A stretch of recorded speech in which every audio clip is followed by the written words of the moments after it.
Marahil iilan lamang ang nakakaalam sa halos imposibleng rescue mission sa trahedyang nangyari sa 13 kabataan na natrap ng halos 2 linggo sa loob ng madilim, malalim at masikip na kuweba sa gitna ng bagyo, kung saan walang pagkain at tanging patak lang ng tubig sa kuweba ang tumulong sa kanila. Dagdag pa dito, ay kailangan lumangoy ng halos 4 kilometers para maggawa ang rescue na ito. Nagsimula ang pelikula noong Sabado, June 23, 2018. Isang grupo ng mga batang soccer player at ang kanilang 25 anyos na assistant coach ang pumunta sa isang kuweba pagkatapos ng kanilang football training. Nagbisikleta ang mga bata papunta sa loob ng kuweba. Mapapansin ang kanilang pagiging adventurous at saya habang magkakasama sila. Ngunit ang akala nila na magiging masayang araw ng bonding ay mauuwi sa di inaasahang trahedya. Pagsapit ng madaling araw, bumuhos ang napakalakas na ulan. Sa kabilang eksena, isang guard ang nag-check sa paligid ng kuweba para tingnan kung may tao sa loob. Sa gulat ng guard, nakita niya ang mga bisikleta at sapatos ng mga bata. Kaya napaisip siya na baka may masamang nangyari sa kanila. Agad siyang humingi ng saklolo. Sa loob ng kuweba, alam ng football team na delikado ang sitwasyon nila. Samantala, dumating ang mga security officer, pero wala silang magawa dahil mahirap iligtas ang mga bata sa gabi, lalo na't umuulan ng malakas. Lilipat uli ang eksena sa kuweba kung saan may ilan sa kanila na gustong umuwi na, pero wala silang mahanap na daan palabas na kahit subukan nila sa mataas na lugar para iwasan ang tubig, ay wala rin sila makita. Kinabukasan, kumalat na sa bayan ang balita na natrap sa kuweba ang 12 batang lalaki, at kalaunan ay umabot na ang balita na ito sa buong mundo. Nakarating ang balita sa Indo-Pacific Command sa Hawaii na parte ng Amerika. Dahil dito, ang mga professional at mga lieutenant ay tumatawag sa iba't ibang ahensya sa iba't ibang bansa para ipaalam ang tungkol sa mga nawawalang kabataan. Ipinaalam na rin ito ng Embahada ng Bangkok upang makahingi pa ng karagdagang tulong. Karagdagan dito, ay nag-anunsyo ang pamahalaan ng Thailand sa publiko, kung saan hinihikayat ang mga mamamayan ng Thailand na manatiling kalmado, dahil magsisimula na ang pag-rescue sa mga nasa loob ng kuweba, sa tulong ng mga professional divers. Pagkarinig ng mga tao sa balitang ito, agad silang nagtungo sa lugar malapit sa kuweba para mag-alok ng kanilang matutulong. Mapapansin natin ang tunay na pagkakaisa ng mga mamamayan ng Thailand sa ganitong sitwasyon. Samantala, sinimulan ng rescue team ang pagpaplano at pagbibigay ng instruction sa isa't isa. Ipinaalam ng US Lieutenant ang mga importanteng detalye, tulad ng eksaktong lugar ng pasukan sa kuweba na naging lokasyon ng pagkakatrap ng football team, at ang posibilidad kung may pag-asa pa silang mabuhay. Lumipas ang mga pangyayari sa loob ng kuweba, at mahigit 72 oras nang nasa loob ng kuweba ang football team. Mapapansin natin na nagsimula ng maging mahirap ang sitwasyon, dahil nagugutom at nauuhaw na ang mga bata. Naisip ng coach kung paano malalabanan ang uhaw nila, kaya pinainom niya sila ng tubig na tumutulo mula sa mga bato sa loob ng kuweba. Sa kabila nito, habang papalapit ang rescue team sa pasukan ng kuweba, nag-aalala sila na baka mahirapan silang iligtas ang mga bata kung uulan pa. Karagdagan pa dito ay mas lalong delikado, dahil baka lumiit pa ang pag-asang mabuhay ang mga natrap sa loob, kapag napuno ng tubig ang kuweba. Samantala, dumating pa ang mga foreign divers, kabilang na si Mr. Tan Xiaolong, isang cave diving instructor mula sa Peaceland Foundation. Makikita natin na nagpulong ang Thai Navy SEALs at si Mr. Tan para pag-usapan kung sino ang pwedeng maging responsable sa kaligtasan ng lahat. Lilipat ang eksena kung saan 5 araw na mula nang pumasok sa kuweba ang football team, at sa loob ng 5 araw na iyon, hindi pa sila nakakakain o nakakainom.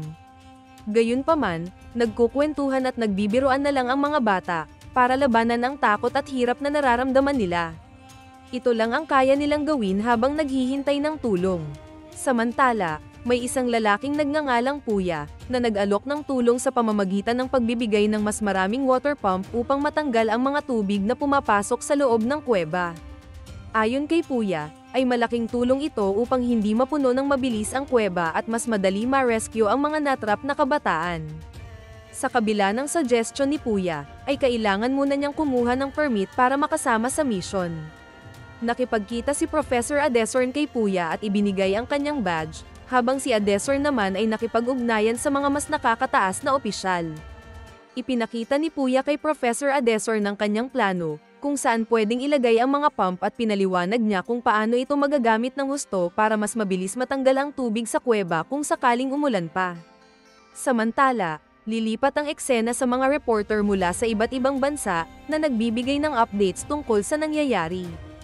Humihiling sila ng dasal para sa kalagayan ng football team dahil walang nakakaalam kung buhay pa ba ang mga bata. Sa kabilang eksena, ay malalaman natin na kahit may magandang intensyon si Puya, tuloy pa rin ang pagtatalo ni Professor Adesor at ng isang lieutenant tungkol sa pagpayag kay Puya na sumama sa mission. Nag-aalangan pa rin ang lieutenant dahil kulang ang mga dokumento. At may taong kailangang managot kung may mangyaring masama sa ganitong pamamaraan. Sa kabila nito, na-interview si Puya ng isang reporter. Sabi niya, nakapasok na raw siya sa kuweba at 1,000,000% ang tiwala niya na kaya niyang iligtas ang mga bata. Narinig ito ng US Navy SEALs at napaisip kung dapat ba nilang payagan si Puya na sumali. Lilipat muli ang eksena sa loob ng kuweba, kung saan tuloy pa rin ang pakikipagsapalaran ng mga bata para mabuhay. Makikita natin na nagkukwentuhan sila palagi para hindi mabagot. Sa labas muli ng kuweba, ay sinabi ni Professor Adesor kay Puya na hindi siya naaprobahang sumali, kahit nakipag-ugnayan na siya sa lahat ng department. Pero sa kabutihang palad, ay nakatanggap si Puya ng tawag, kung saan merong 10 water pumps na handa ng mapadala. Makikita natin na dumating na ang mga pump, at agad itong dinala ng rescue team sa kuweba. At sa wakas pagkatapos ng maraming pagdududa ng mga kapulisan at opisyales, ay naaprubahan din sa wakas ang plano ni Puya. Masasaksihan natin, na naging masaya ang rescue team matapos subukan ng mga pump. Merong eksena, kung saan ayon sa isang reporter, ang mga British civilian cave divers ay nagsimulang maglagay ng mga linya sa mas malalim na bahagi ng kuweba matapos bumaba ng husto ang tubig kagabihan. Ginawa nila ito sa pamamagitan ng pag-redirect ng malaking dami ng tubig gamit ang mga turbojet water pumps. Sa kasamaang palad, dahil sa pag-redirect ng malaking tubig ay kailangang isakripisyo ang malawak na pananim. Dahil ito lang ang pwedeng paglipatan ng maraming volume ng tubig. Samantala, lilipat ang eksena kung saan nagsuot na ng diving gear ang mga British divers, at nakita na ng rescue team ang tunnel entrance. Habang lumalangoy sila sa 300 hanggang 400 meters ng malalim na tubig, narinig ng football team ang tunog ng tubig mula sa paglangoy ng mga diver. Wala silang kamalay-malay, na malapit na silang mailigtas. Masasaksihan natin, na sa wakas nakarating na ang mga divers sa lokasyon ng mga kabataan, at nagulat ang mga divers at mga kabataan nang magkita sila. Nakumpirma ng mga divers na buhay pa ang mga bata, at malaking pasasalamat na dumating sila upang mailigtas ang mga kawawang na-trap sa loob ng kuweba. Tinanong ng mga divers kung ilan silang na-trap para makapaghanda ng tamang equipment para sa rescue. Sa kabilang eksena, ay nagdiwang sina Puya at ang natitirang team nang malaman nilang buhay ang mga bata at ang coach nila. Agad kumalat ang balita, matagal na ring hinihintay ng mga tao ang update tungkol sa insidente mula nang ideklarang nawawala ang grupo. Pero hindi natatapos dito ang problema, dahil ngayon na nahanap na silang buhay, ang tanong ay paano naman sila mailalabas. Malalaman natin na ang unang opsyon ay mag-drill ng mga butas sa bundok para makagawa ng daanan. Pangalawang opsyon ay pwede silang mag-pump out ng tubig palabas ng kuweba hanggat kakayanin, pero aabutin ito ng 4 na buwan, at kailangan hintayin matapos ang monsoon season. At ang pangatlong opsyon, na siyang pinakamahirap, ay ang pagpapadala ng mga divers para isa-isang ilabas ang mga bata sa mga daanang napupuno ng tubig at masisikip na lagusan sa kuweba. Dahil sa tatlong opsyon na ito, tumaas ang tensyon habang pinag-iisipan kung alin ang pinakamainam na paraan. Kung saan napili nila ang ikatlong opsyon. Samantala, 2 professional divers mula sa Amerika ang tumingin sa plano. Isa dito si Jim, isang veteranong cave diver, ay nag-aalala dahil baka merong aksidenteng mangyari. Kulang sa gamit para mailigtas ang mga bata, dahil isang oxygen cylinder lang ang pwedeng madala ng mga divers, samantalang dapat at least 2 ang gamit kapag magda-dive sa kuweba. Lilipat muli ang eksena sa loob ng kuweba, kung saan nagsimula ng makatanggap ng first aid ang mga bata. Samantala, ipapakita sa 3rd Chamber Forward Operating Base, mas marami pang tao ang dumarating. Nag-team up sina Dom at Sam para dalhin ang oxygen tanks papunta sa Chamber 4. Masasaksihan natin na mahirap ang mano-manong pagbubuhat ng mga tangke ng oxygen mula sa isang bahagi papunta sa isa pang chamber, kaya natatagalan ng rescue team na mailabas ang football team sa kuweba. Makikita natin na mas maraming miyembro ng US Navy SEALs ang ipinadala sa Thailand para suportahan ang rescue mission. Samantala, pagdating ni Dom at Sam sa Chamber 4 para ma-drop ang oxygen tanks, sinabi ni Dom kay Sam na pwede na siyang bumalik sa third chamber. Pero bago umalis si Sam, tinanong muna siya ni Dom kung may sapat pa siyang hangin sa kanyang tangke. Walang pag-aalinlangan ang sagot ni Sam na meron pa siyang sapat na hangin. Pero habang pabalik na si Sam sa third chamber, naubusan siya ng hangin, at nalunod siya. Sinubukang ma-revive ni Dom si Sam, pero puno na ng tubig ang baga ni Sam, kaya hindi na siya naisalba. Sa kabila nito, pinakalma ng ibang sergeant si Dom, na hindi matanggap ang nangyari sa kanyang kaibigan. Dahil sa nangyari, kumalat agad sa buong mundo ang balita tungkol sa pagkamatay ng sergeant, na isa sana sa magre-rescue sa natrap na football team sa kuweba. Nagbigay ng pahayag ang lieutenant tungkol sa pagkamatay ni Sergeant Sam. Sabi niya, sanay si Sam na magtrabaho sa mga mapanganib na sitwasyon, pero ang aksidente ay sadyang mahirap maiwasan sa ganito sitwasyon. At ayon sa kanila, kahit mawalan sila ng kasamahan, ay kailangan pa rin nilang magpatuloy at huwag mawalan ng lakas ng loob. Dapat manatiling matatag at ipagpatuloy ang laban, dahil importante din ang buhay ng mga kabataan na natrap sa kuweba. Pero kahit ganito, maraming tao pa rin ang nagluksa sa malungkot na balitang ito. Lilipat ang eksena kay Jim Warren, kung saan nagpaplano siyang pumunta sa Thailand para tumulong sa pagsagip sa mga bata sa kuweba, pero nagtanong ang asawa niya kung kailangan pa ba siya roon, dahil sobrang dami na ng mga taong naroroon para tumulong. Samantala, nagbigay ng update ang Major sa Colonel tungkol sa rescue mission. Pero hindi pa rin ito magandang balita, dahil mayroong isa pang problemang lumitaw. Kung saan ayaw na ng karamihang tao sa lugar na magpapasok ng kahit sinong diver sa ikatlong chamber, matapos mamatay ang diver na si Sergeant Sam. Dahil dito, nagdesisyon ng Thai government na ihinto muna ang operasyon hanggat hindi sila siguradong wala ng ibang masasaktan. Karagdagan dito, kahit ang mga British cave divers na lang ang natirang pwedeng pumasok, nadismaya ang colonel dahil nasasayang ang pagkakataon na mailigtas ang football team habang maganda pa ang panahon. Sa kabila ng pangyayari, kailangan maintindihan ng mga mamayan ng Thailand na delikado na ang sitwasyon, dahil natrap ang mga bata sa likod ng malaking volume ng tubig, kung saan, wala pang rescue mission sa kasaysayan na katulad ng ganitong sitwasyon. Samantala, kung maghihintay pa sila ng masyadong matagal, mawawalan ng hangin ang mga divers dahil mababa na ang oxygen nila, kung saan halos nasa 15% na lang. Sa kabilang banda, malalaman natin na hindi lang mga divers ang naapektuhan ng trahedya, dahil pati mga magsasaka at ibang manggagawa sa Thailand ay naapektuhan din sa kanilang mga hanap buhay, na kung saan nararapat silang mabayaran sa pinsalang nangyari sa kanila. Pero nakaka-amaze na malalaman natin, na tumanggi silang tumanggap ng pera. Ibinalik nila ito ng kusa upang may dagdag ang pondo sa pagtulong sa rescue mission, dahil ang tanging gusto lang nila ay makalabas ng ligtas ang mga bata sa kuweba. Samantala, pumasok si Major sa opisina ng Thai Navy SEALs para mapahayag ang kanyang pag-aalala. Sinabi niya sa Thai Navy officer na pinapanood sila ng buong mundo at mataas na ang emosyon ng mga tao. Idinagdag niya na kailangang kumilos na sila agad para mailigtas ang mga batang natrap sa kuweba, dahil kaunti na lang ang oras. Kapag biglang bumago ang panahon, baka mawalan na sila ng pag-asa na mailigtas kahit isang bata. Nang tanungin ng Thai Navy officer kung ilang porsyento ang chance ng tagumpay kung kikilos sila agad, sinabi ng Major na nasa 60 to 70% ito. Binigyang babala siya ng Major na baka hindi lahat ng bata ay makauwi ng buhay. Kailangan na ngayong gumawa ng maingat at matalinong desisyon ang Thai Navy officer. Sa kabilang eksena, nag-prepare na si Jim Warren para pumunta sa Thailand nang payagan na siya ng kanyang asawa. Dumating ang mga kaibigan niya sa bahay para mag-abot ng mga gamit na kakailanganin niya, tulad ng mga flashlights, belts, regulators, mga clamps at iba pa. Samantala, dumating na ang araw ng rescue operation para sa mga batang natrap sa kuweba, at maraming taong nanunood.